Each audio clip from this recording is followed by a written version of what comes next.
21st lesson sa atin pong pinakapaksa, which is prayer and meditation. Ngayon tayo po ay nabiyayaan sa pamamagitan ng pagtuturo sa atin ng ating guest preacher and teacher last Sunday na si Pastor Exley, na kung saan ay ang kanyang tinutukan pagdating sa usapin ng pananalangin ay walang iba kundi yung tinatawag nating Trinitarian pattern of prayer. Mahalaga yon kasi ang atin pong nag-iisang Diyos, bagamat iisa in being, ay malinaw na ipinahayag ang kanyang sarili sa kanyang kasulatan as three in persons, inseparable and yet distinct among each other, at sa kanyang pagiging tatlong persona sa iisang Diyos ay may tinatawag tayong pag-aangkop, may kanya-kanya silang role. Lalo na sa ating pananalangin, kailangan nating i-acknowledge yung role ng bawat persona ng Trinidad sa pamamagitan ng ating patuloy na kamalayan na sa ating pananalangin, lalo na sa pribadong pananalangin. Ang ating pananalangin ay ginagawa natin sa pamamagitan ng pagbibigay kakayahan ng banal na Espiritu. Ito ay pinapadaan natin sa pamamagitan ng ating nag-iisang tagapamagitan na nagdadala sa atin sa ating Panginoon. Yun ay ang ating Panginoong Hesukristo, at atin itong ipinadadala, ina-address natin sa ating Diyos Ama. So napakahalaga po ng mga bagay na yon. Kaya nga bilang reminder mula sa pagtuturo ni Pastor Exley, when we pray, we address it to the Father, tapos we ask the Holy Spirit to grant us the capacity. So medyo pinaparaphrase ko yung kanyang sinabi. And at the same time, at the end of the prayer, dahil nga kailangan ito at nais natin makarating sa ating Panginoon, pinapadala natin ito in the name of Jesus Christ. Kaya pag tayo nananalangin, we pray all these things in the name of Jesus Christ.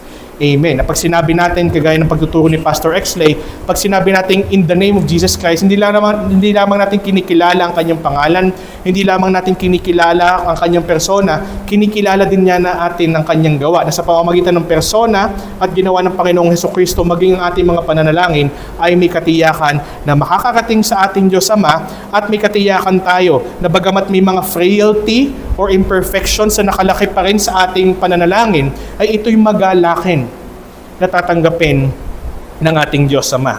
So that was lesson 20. Na ngayon, tayo ay nasa lesson 21 po, na kung saan ang ating pinakamagiging paksa, ang titulo, ang pamagat ng lektura na ito is What's Spiritually Invested in Private Becomes Vividly Manifested in Corporate. Gusto ko munang linawin, ako po ay hindi magtatangka rito na magturo ng prosperity preaching. Kasi baka isipin ng iba ay gumagamit ako ng mga business at transactional terms. My intention is not to preach something about business or investment as we know it. Ngunit, ang aking nais ituro, dahil ito naman itotoo, whatever we invest our time on, ang word na investment or invested, ay hindi lang naman eksklusibo sa usaping pinansyal. Bagamat ito'y malimit gamitin sa mga usaping pinansyal at usaping business, pero pag sinabi nating invested, what we spend our something to, what we spend our money on, or what we spend our energy on, or what we spend our time on. Whatever we spend our time on, what we spend our life on, our energy on, are all investments. At pag sinabi nating investments, mayroon itong tinatawag nating expected return of investment. Ngayon, ang return of investment, pag uusapin na spiritual, ay spiritual din. Kasi baka isipin ng iba, dahil nga prayer and meditation ng ating paksa, ay kapag ka sa aking pribado, ako'y nanalangin at ako'y nagnilay-nilay sa salita ng Diyos, at sa aking pananalangin, hilingin kung ako'y yumaman. What spiritually invested in private, ibig sabihin, magiging clear at manifested ako, yayaman nga balang araw. Ito'y magiging lantad sa ibang tao, hindi po ganoon ang aking nais na mensahe na gustong iparating dito po sa ating paksa na ito. Ako po ay walang balak, kasama ng aking mga kapwa pastor na nagsisikap maging tapat sa ating Panginoon. Wala po kaming balak na pasukin ng mundo ng prosperity gospel. Hindi po yon tunay na ebanghelyo, at ito po ay nakapapahamak sa buhay ng marami nilang tagasunod, yung mga sumusunod sa mga prosperity-like gospel preaching. Now, with all that said, kasasabi ko lang dito tungkol sa negosyo, pero magbabanggit ako ng isang content creator na may kinalaman sa entrepreneurship. Illustration lang. Mula sa entrepreneurship facts, nakita ko po yung content nila, at akin po naisip na by way of common grace, bagamat hindi naman negosyo ang ating pag-uusapan dito, may realidad yung kanyang sinasabi at the same time, ito ay may aplikasyon generally sa buhay natin, maging sa buhay ng mga Kristiyano. Sabi ng content creator na ito is this: what you do in private always shows in public. Reading shows in conversations. Your workouts show in your physique. Your diet shows in your energy. Your discipline shows in your confidence. Your focus shows in your results. You are what you cultivate when no one is watching. So, pare-parehas naman siguro tayo mag-a-agree na ito ay isang realidad ng buhay that applies to every facets or aspects ng ating buhay. At ito ay maaari nating kuhanan ng aplikasyon maging sa ating buhay espiritual. Kung wari, lahat sa atin dito ay may kanya-kanya mga skills na sa biyaya ng Diyos ay ibinigay niya sa atin. At alam nyo, ang isang kumari ang isang nagigitara o di kaya naman ang isang umaawit, di kaya naman ang isang nasa public speaking o kaya naman ang isang nasa administrative kind of task. Kalimitan, pagka tayo namamangha sa kanila, ang husay naman nitong kumanta. O kaya ang husay naman nitong tumugtog, o ang husay naman nito pagdating sa kanyang larangan, ang husay naman nito magpa-shoot ng bola mula sa 3-point lane, kuwari si Steph Curry. Di ba? Pero ang nakikita na natin publicly ay resulta na ng kanilang ginagawang pribadong pag-iensayo. Di ba? Kung iisipin nating mabuti, kung kahit si Pacquiao sa kanyang mga magagandang laban, sa mga naipanalo niya, yun ay resulta na. Yung kanya naging performance sa bawat laban niya, resulta na yun ng mga bagay na kanyang ginawa pribado. It took hours and hours of training in private, hours and hours of spending time in private doon sa kanilang crafts or field for them to reach a certain point of what proficiency sa kanilang mga linyada o sa kanilang mga field. Ang ating mga conversations, nakikita doon kung ano ating mga pinapanood, kung ano ang ating mga binabasa. Ipinapakita kung tayo ay mga mapag-ehersisyong tao, nakikita yon sa kung ano ang hugis o yung physique ng ating pangangatawan. Nakikita sa ating mga kinakain, hindi naman sa lahat ng panahon sama-sama tayong kumakain, pero kung tayo is sluggish or kung tayo energetic, at least nagkaka-idea tayo kung anong klaseng diet mayroon to. Ito by clean eating most of the time, o puro junk food ba ang kinakain ito, and many more. We are really what we cultivate when no one is watching. Kahit nga kami halimbawa mga mangangaral, kung ano man ang naririnig o nakikita nyo sa amin sa tuwing kami inangangaral na o nagtuturo, ito yung resulta na ng ilang araw namin na pagpapagal pribado. At ganun din kayo sa mga paghusay nyo sa inyong eskwelahan, sa inyong mga ginagawang mga hobby, sa inyong mga skills na nagagamit ninyo, sa inyong mga trabaho at marami pang iba. Yun ay resulta na nakikita ng mga tao of many hours, many days, many months, or even many years of you doing training in your private time. So nais kong i-apply itong prinsipyo na ito pagdating sa tinatawag nating holiness process o journey towards sanctification. Dahil alam natin at dapat nating laging ipinapaalala sa ating mga sarili, one of the very reasons kung bakit tayo tinawag ng ating Panginoon na makibahagi sa iba't ibang kasangkapan ng biyaya or means of grace. Whether corporate, kagaya nito, corporate to, Sunday school is corporate, public worship is corporate, o yung mga minsan kahit mga hindi planado natin pagka-fellowship, that's a corporate. Yun ay makakatulong at nakakatulong dapat sa ating paglago sa pagiging kawangan sa Jesucristo and even yung ating private. So mahalaga yon na ating alalahanin at tingnan ng mabuti. Ngayon, i-quote ko po si Pastor Noel Espinosa. Sabi niya, sa kanyang series on Christian holiness, particularly dun sa kanyang paksa na tinatawag na Means of Grace Theology or the Theology of Means of Grace. Sabi niya, many problems of holiness are due to neglect of means. At ito po ay sa isang nakakalungkot na paraan ay totoo. Kailangan pong mabuksan ng ating isip, magising tayo, na especially kapag nagkakaroon tayo ng kamalayan na pananaig ng mga nananatili nating kasalanan o madali tayo mahulog sa iba't ibang tukso, nahihirapan tayong tumugon sa isang biblikal na paraan sa mga pagdurusang dumaraan sa ating buhay. Kagaya nga ng ating napag-usapan kanina, malimit tayong mag-respond in way that is discontented sa mga panahon na hindi natin preferred ng ating kalagayan. Many of those problems, actually all of those problems are due to to neglect of means. Dahil may mga kasangkapan tayo ng biyaya na hindi pinakikibahaginan. If you'll be watching the entire video na naka-upload doon sa kanilang YouTube channel ng kanilang church, isa sa mga bagay na binigyang linaw doon ni Pastor Noel, na sa pakikibahagi natin ng means of grace, hindi natin pinipili kung alin lamang yung ating pakikibahaginan. Kung nais natin talaga magprogreso sa kabanalan, yung tunay na kabanalan, at ito ay nagpapatuloy, ito ay napagyayaman, dapat tayo makibahagi sa bawat isang kasangkapan ng biyaya na inilaan at ipinatag para sa atin ng ating Panginoong Diyos. Pero, bagamat corporate and private yung kanyang context, will be at least for the moment limiting it to private dahil yun ang ating kasalukuyang serye na tinitingnan. Sinabi pa niya, without faithful engagement in the means of grace, there is no expected growth in holiness. So napakahalaga niyan.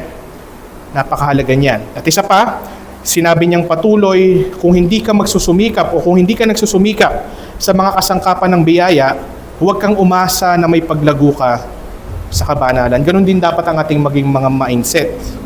Pagka tayo ay nahihirapan tila umusad o makatakas sa isang kasalanan o makawala doon, bakit Panginoon lagi nila akong ang bilis kong mairita, ang bilis kong magalit, bakit tila Panginoon hindi ako makapagpigil sa aking sarili at marami pang iba, ba't lagi nila ako Panginoon walang kagalakan, walang pag-ibig, walang pagpapasensya.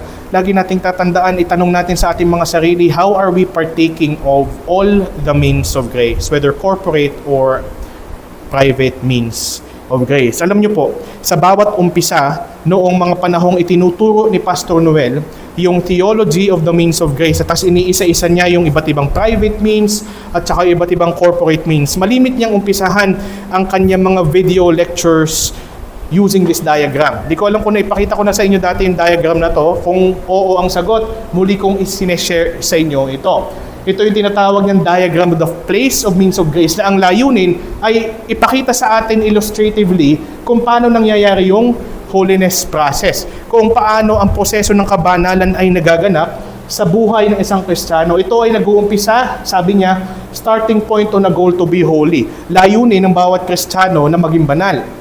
So it all starts with having that goal. Ang goal ko bilang isang Kristiyano ay patuloy akong mahulma sa pagiging kawangis ni Jesucristo. And by having that goal of holiness, ito ay nagkakaroon tayo dapat ng knowledge o kaalaman. Kaalaman ng mga kasalanang dapat patayin, mga biyayang dapat dinangin, at mga pamantayang dapat sundin. Kasi syempre, pag sinabi nating holiness, ang holiness process, lalo't ito ay tumutukoy sa ating objektibong Diyos, ay dapat alam natin kung ano ang pamantayan, how to be holy. How do I know what standards to follow in order to be holy? Kasi syempre, maging ang salitang kabanalan ay nadidistort na ng ating kinabibilangang makasalanang sanlibutan. So we have to look at God's Word to know the standards. And also in order for us to have the knowledge of sins to mortify and graces to cultivate, we need to look at the scriptures. Pero ang sabi niya, without execution of means, it will be going around in circles. Paikot-ikot lang.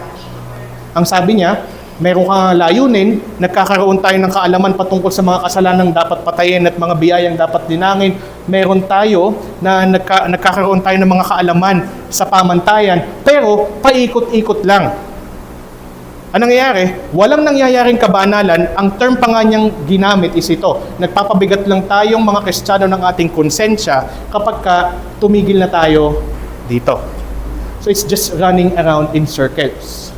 Walang nagiging pagprogreso. At doon papasok yung place ng means of grace. Kaya sinabi niya, execution of means completes the cycle. Na kapag tayo ay nakibahagi sa means of grace na also tinatawag niyang level of execution, na kapag tayo ay nagkaroon na ng level of execution of every means of grace available or made available to us by God, then that is what completes the cycle of the holiness process. Sa madaling salita, magkakaroon lamang, hindi mai-stack sa paikot-ikot lamang ang ating paghahangad na maging banal kung tayo ay makikibahagi sa bawat kasangkapan ng biyaya na ibinigay ng Panginoon. Ito yung tinatawag nating ordinary means of grace.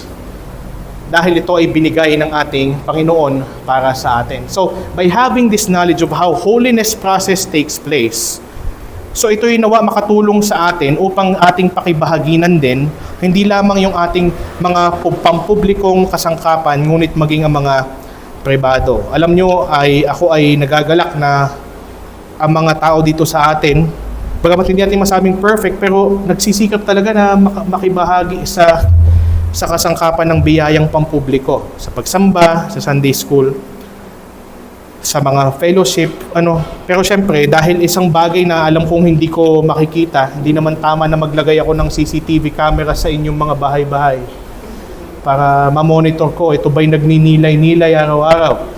Hindi naman tama yon. Pero magandang tutukan natin itong mga bagay na ito. Mag-stick muna tayo talaga sa private means of grace. Ngayon, sa 1 Timothy 4:6-8, ito sinasabi, if you put these things before the brothers, you will be a good servant of Christ Jesus, being trained in the words of the faith and of the good doctrine that you have followed.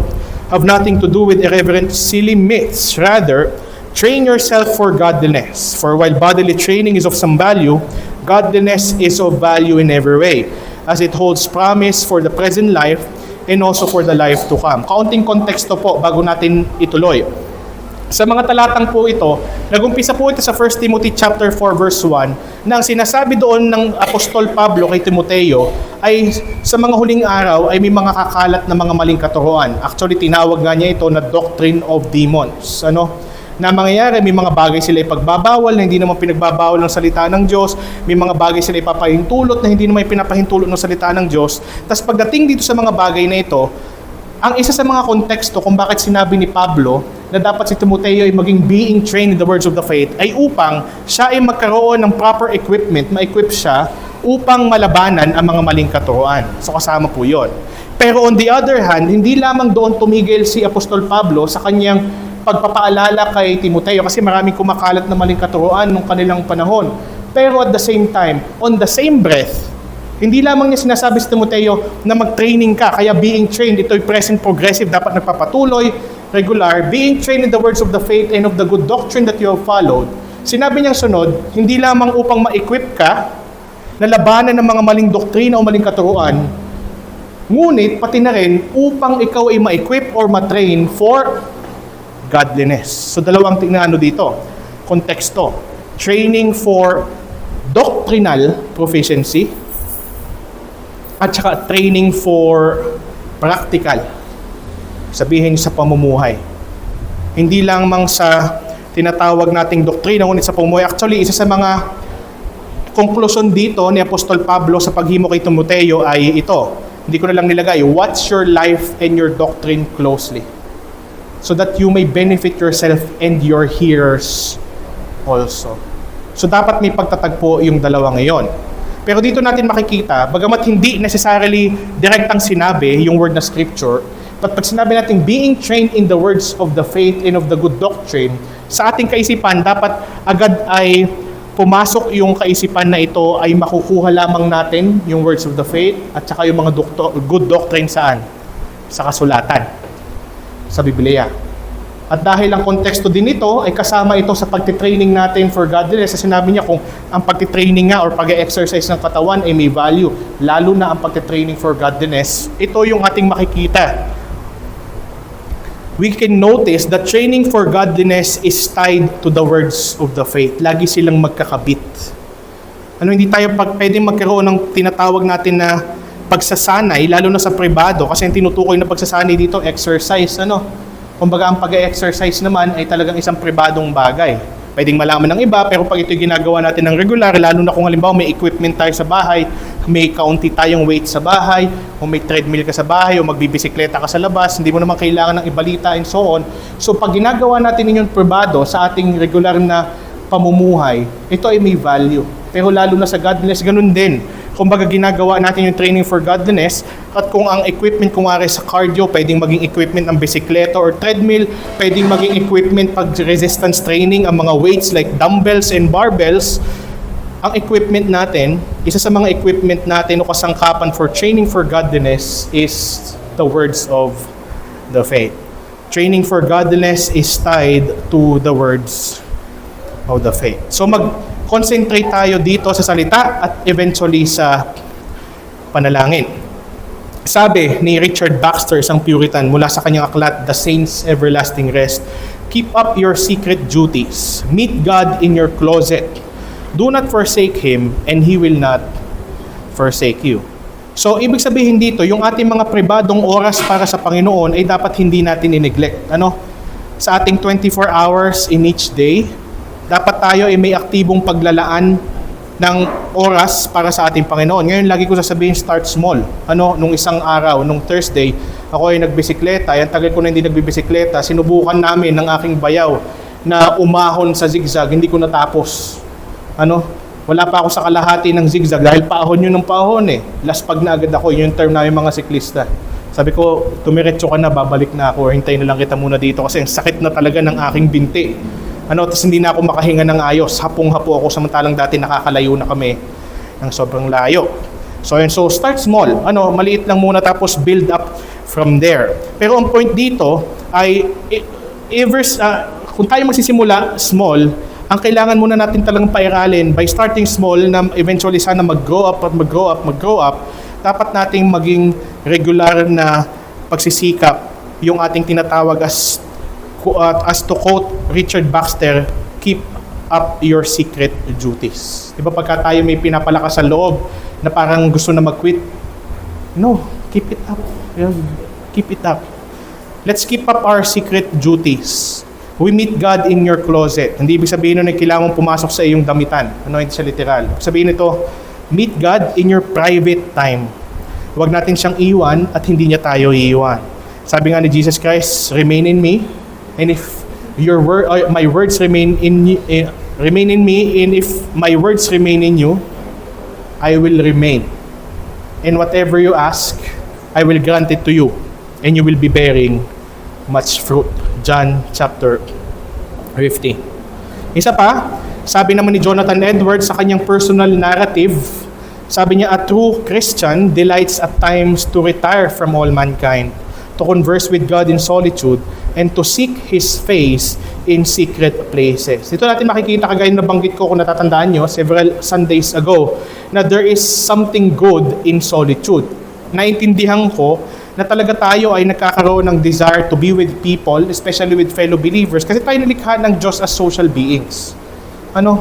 Wala namang masama na makimingle sa ibang tao, pero lagi nating tatandaan, hindi rin natin dapat minamasama yung mga panahon na tayo ay mag-isa lamang.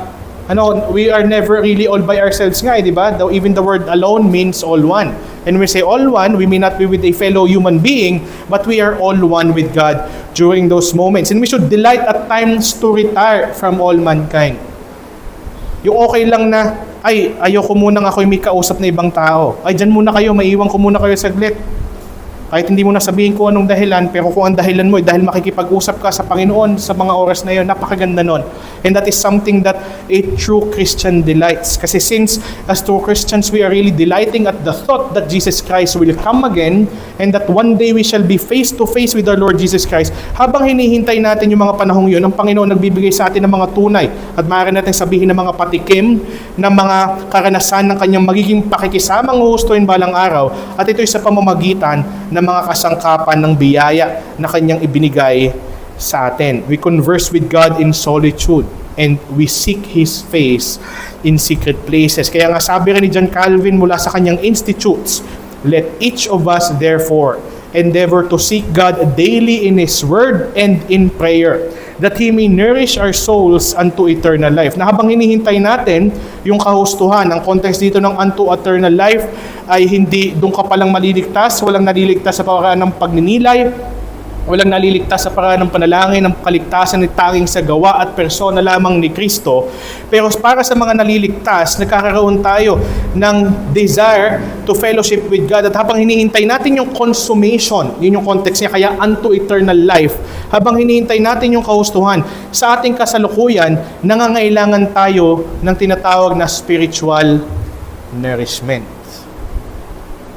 Ngayon, pagdating sa spiritual nourishment, tinuruan tayo ng Panginoon pag tayo nanalangin. Sa ating physical nourishment, araw-araw nating ipanalangin, Panginoon, bigyan mo kami ng aming kakanin sa araw-araw. Pero doon makikita natin na ibinibigay din sa atin ng Panginoon yung pananaw na dapat maging araw-araw ang ating pananalangin. Ano? Pero hindi lamang sa pagkaing pisikal, ngunit ganoon na rin sa pagkaing espiritual. Tayo ay nananourish in two ways. Whenever we eat the proper food, and whenever we rest appropriately. Tama ba? Ngayon, naintindihan ko, meron tayong tinatawag na rest day.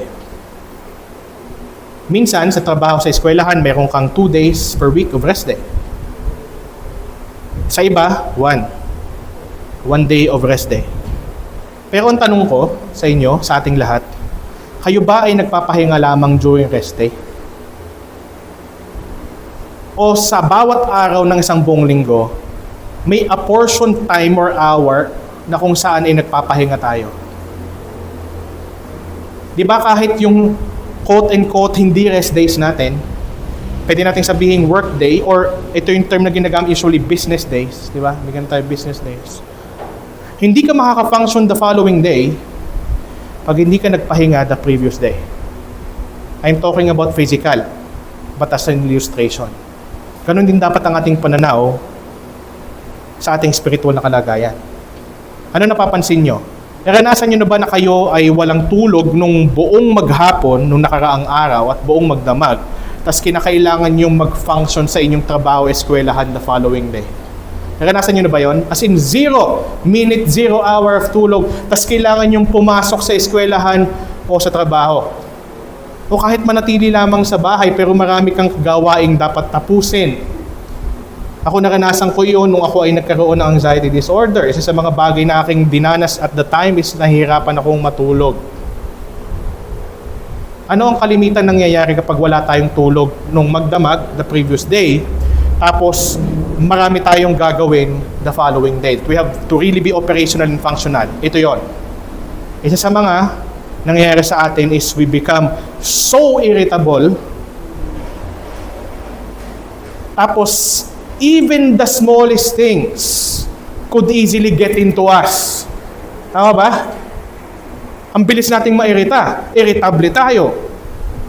Ano pang nangyayari? May kaunting mangyari, ukitin ka ng kaunti. Dahil nga wala tayong pahinga, pagod na pagod ang ating kalooban, pagod na pagod ang ating physical na katawan. Yung mga tingin ng iba yung maliliit na bagay ay dinadamdam natin ng gusto. Tapos pag naitulog natin, wala na. Gets nyo? Di ba ganoon tayo? Alam nyo, kung totoo yun sa ating physical na buhay, totoo rin yun sa ating spiritual na buhay. Whenever we sin, we are in the state of spiritual irritability. Pag tayo ay bigla na lang ang mabilis mainis, wala tayong pagpapasensya, which is among the things na nakalakip sa fruit of the Spirit, check how much have I rested the previous day.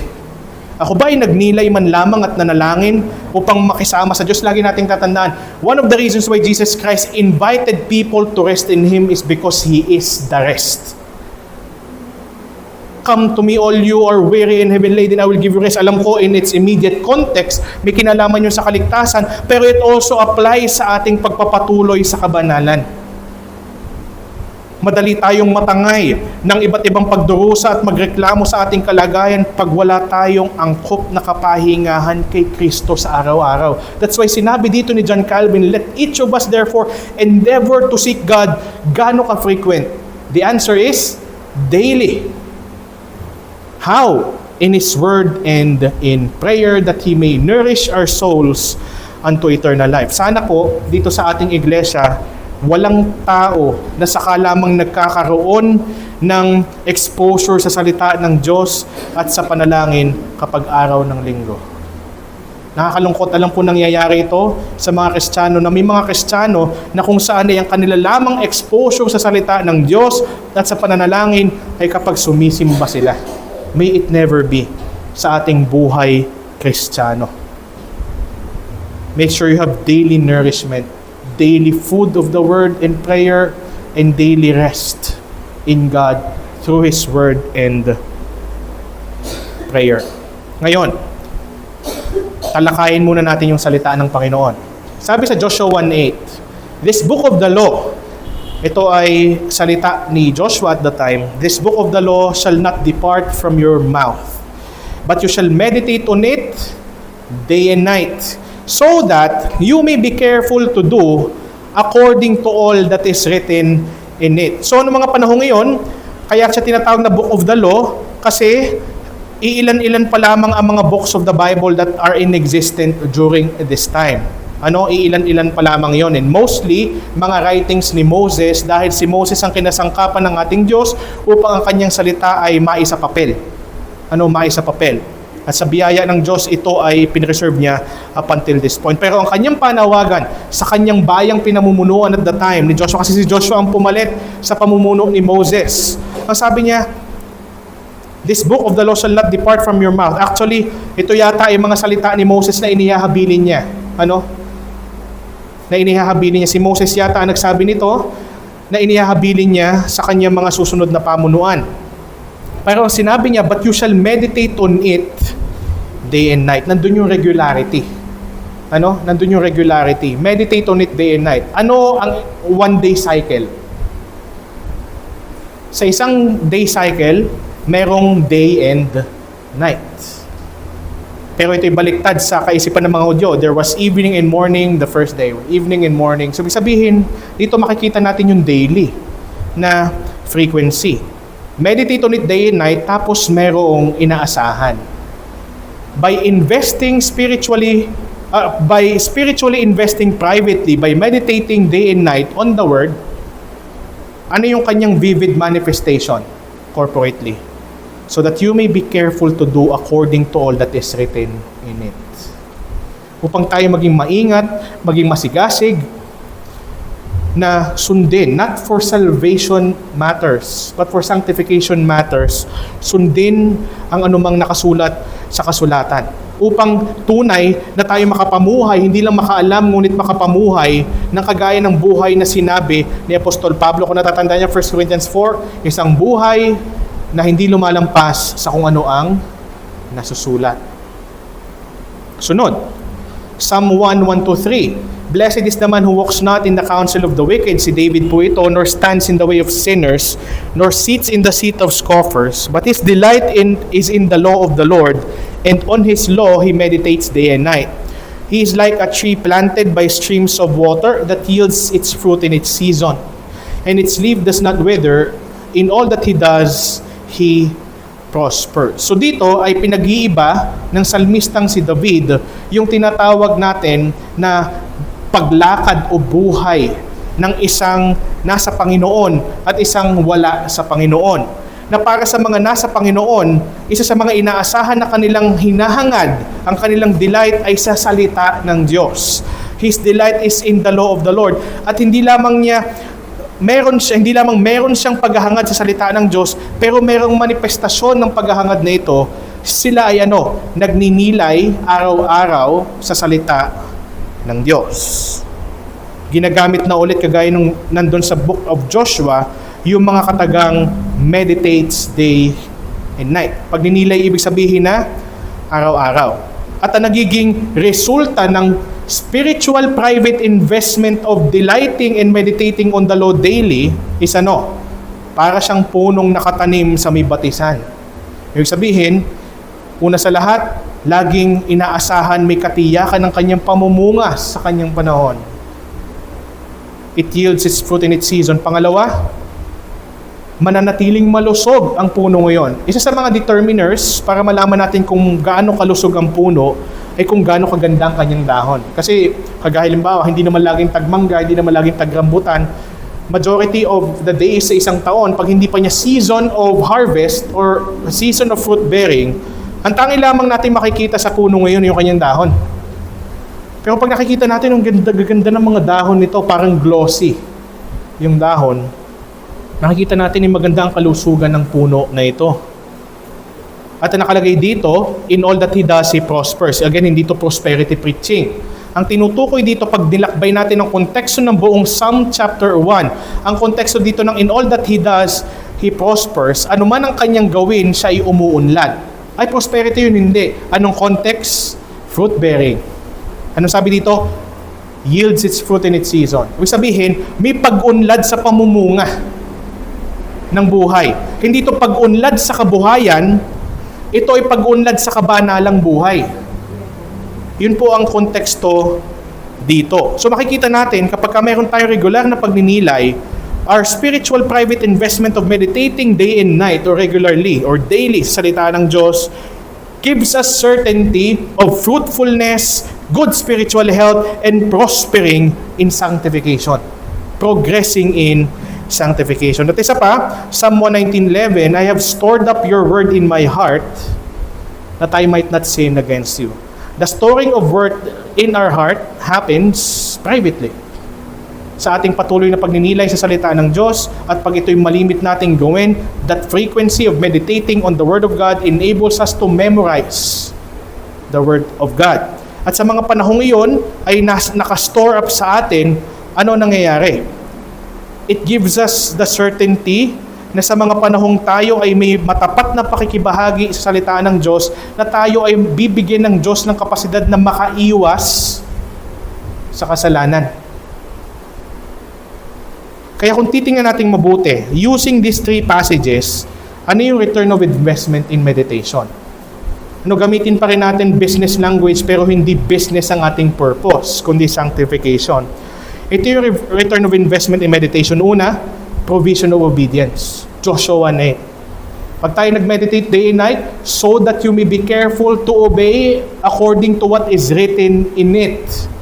Ito ang provision ng Diyos upang tayo ay makasunod. Next, progression of growth. Psalm 1:1-3.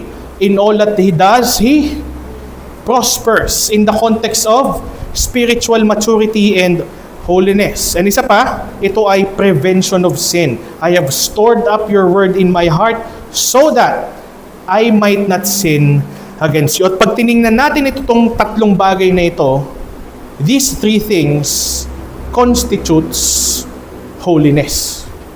Paano natin malalaman kung ang isa nating kapatid o kung tayo man ay nagpo-progreso sa kabanalan? Tayo ay sumusunod. Pangalawa, tayo ay lumalago. Pangatlo, tayo ay umiiwas sa kasalanan. Kaya nga makikita natin ito yung magkakaroon ng manifestation. 'Di ba? Pag nakakita tayo ng kapatid natin sa pananampalataya, itong kapatid ko ito nakakatuwa. Siya ay nagsisikap sumunod. Hindi siya perpekto pero siya ay magsumunod. Tapos sa hinabahaba na ng panahong nakakasama namin siya, nakikita namin yung tunay niyang paglago.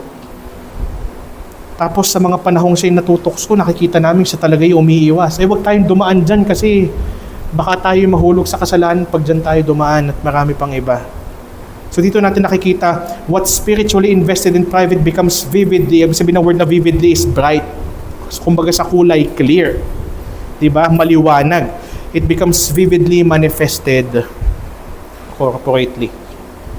Kapag nagkita-kita tayo, hindi natin kailangan magpanggap. Ngunit sa pamamagitan ng natural nating pamumuhay, nakikita natin sa isa't isa itong mga bagay na ito. Ito'y natural. Nakikita yan both in our words and in our actions. Maging sa ating mga pagkilos at sa ating mga pananalita. Next, sabi nga ni Matthew Henry sa komentary niya, the Word of God is the food of the soul. The more we feed upon it by frequent meditation, the stronger we grow in grace. Diba? Meditation is the investment. Stronger growing in grace is the return of investment. Yun yung magiging manifestation eventually. Ngayon, dumako tayo sa panalangin. Matthew 26:41, sabi ni Jesucristo sa mga alagad niya, watch and pray that you may not enter into temptation. The spirit indeed is willing, but the flesh is weak. Alam naman natin yung senaryo kung kailan nangyari ito. Hinihimok ng Panginoong Hesus na samahan siya ng kanyang mga intimate disciples, Peter, James, and John, sa pananalangin sa Garden of Gethsemane, but they end up sleeping. Pero isa sa mga bagay kung bakit hinihimok ng Panginoon, dahil kasabay ng paglapit na ng oras, the hour is near, sabi ng Panginoon, na kung saan siya ay magdurusa, papatayin sa krus at ililibing, ay kasama sa pangyayaring yun ay talagang tutuksohin. Sabi nga, liligligin kayo ni Satanas, hinihingi ka ni Satanas to sift you as wheat. So sila'y tutuksohin ng gusto ni Satanas, pero upang makaiwas na magpatangay so that they may not enter into the temptation, sabi ni Jesus Christ, maging alerto ka, watch and what? Pray. Why? Alam ko, Peter, ayaw mo talaga akong iwan. Spirit is willing. Alam ko, mga minamahal kong apostol, maliban sa isa, ayaw nyo talaga akong iwan. I know that the Spirit is indeed willing, pero kasi, the flesh is weak.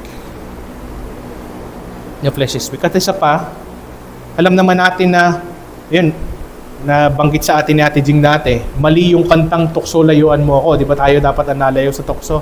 Pero wala sa ating lalayo sa tukso on our own strength. What do? We ask the one who gives us the strength to. How do we do that? We pray. Tayo ay nananalangin upang tayo ay hindi pumasok sa tukso kapag ito ay kumakatok sa ating mga pintuan. Pag ito'y kumakatok sa ating mga isipan. Doon lamang tayo sa ganoong paraan sa ating regular na pananalangin sa ating Panginoon. Panginoon, tulungan mo ako, hindi ko kaya. Kailangan ko lumayo sa tukso, pero ang lakas ba ng magnet nitong tuksong to? Hindi ako makakatakas dito kung hindi mo ako bigyan ng kakayahan, Panginoon. Prayer is a gesture of helplessness. Humingi tayo sa Panginoon. Prayer is the chief exercise of faith. Sabi nga ni John Calvin, tayo ako'y nagtitiwala, Panginoon, na the fact na binigay mo ang kasangkapan ng biyayang ito, tunay na may way out. Basta humingi ng tulong sa iyo. The Spirit is indeed willing, but the flesh is weak. Isa pa, Psalm 51:10. Isinulat ito ng salmistang si David nung panahong siya ay nagsisisi sa kanyang pagkahulog sa dalawang mabibigat na kasalanan, the sin of murder and the sin of adultery.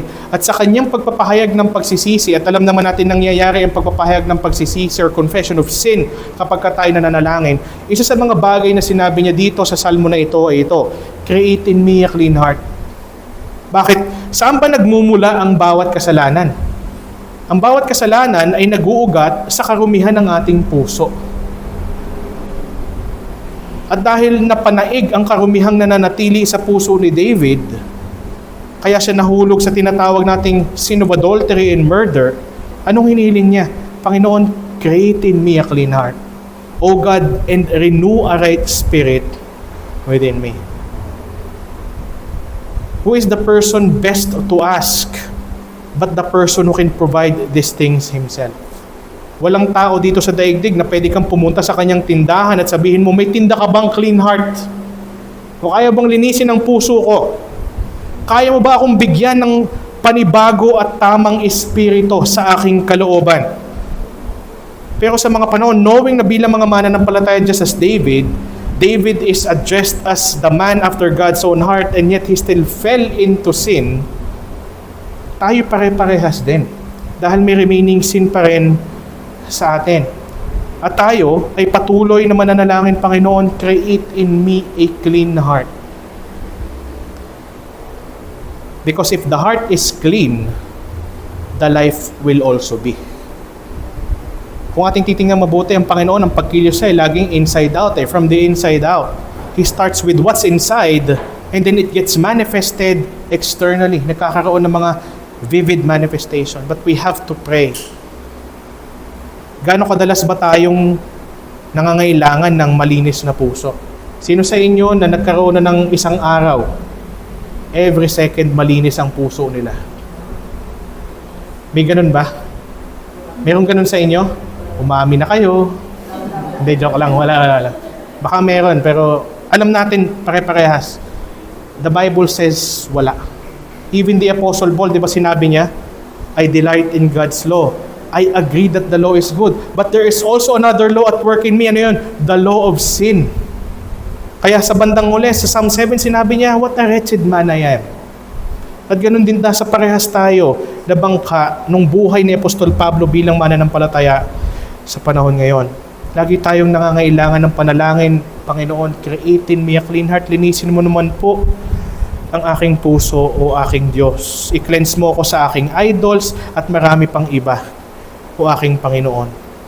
Now, with all that said, ano yung makukuha nating return of investment in prayer? At least dalawa, dahil dalawa yung ginamit nating passage. Una, prevention to enter temptation.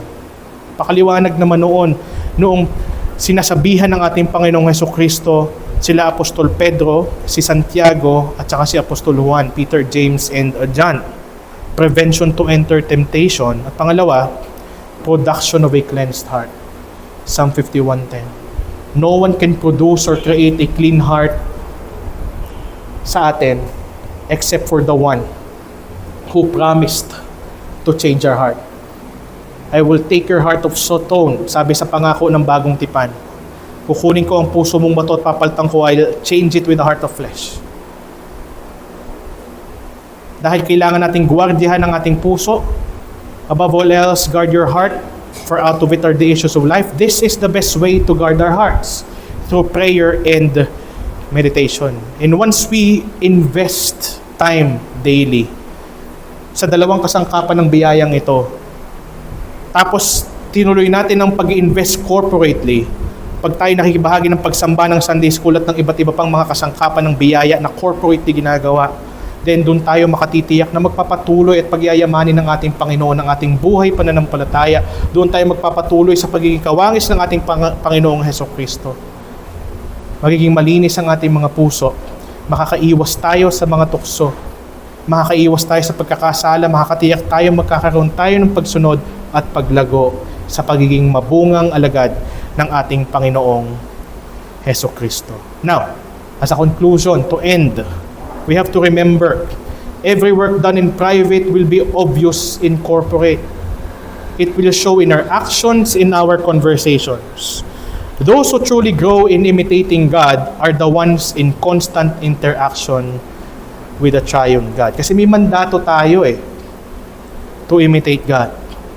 At ito ay naririto sa Ephesians 5:1-2 na sinasabi, therefore be imitators of God as beloved children, and walk in love. Ang taas ng pamantayan. Paano i-imitate ang Diyos?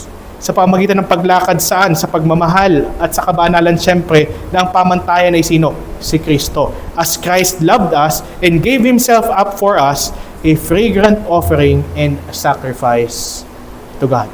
All these things can only be possible. We can only imitate God. Sa Kanyang holiness, sa Kanyang biyaya, sa Kanyang pagmamahal, kahabagan, pagpasensya, at marami pang iba. Although hindi natin may imitate yung Kanyang omniscience, yung mga attributes of greatness, omnipotence, immutability, but yung Kanyang attributes of goodness ay hinihimok tayo na i-imitate natin. And we will imitate it by becoming more and more like Jesus Christ. So those who truly grow in imitating God are the ones in constant interaction with the triune God. Yung laging nakikipag-usap. Hindi mo napapansin kung sino ang inyong malimit kausap, malimit yung sabihin natin na pagsasalita, lagi yung ka-interact, tapos malimit yung naririnig, yung kanyang mga sinasabi, eventually nakukuha niyo yung kanyang habits. Ganun yun Ganun siya nangyayari. Parang parehas na kayo. Di ba? Parehas na kayo. Parehas na kayo ng mga expressions, di ba? Halos ganoon kasi kayo laging magkausap, lagi kayo may interaction.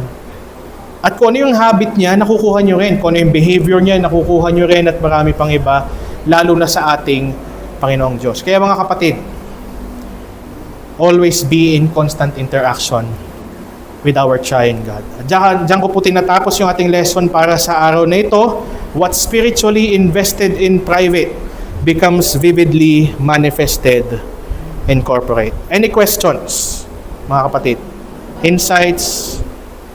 Sige ate. Tanong ka ba? Akala ko nataas.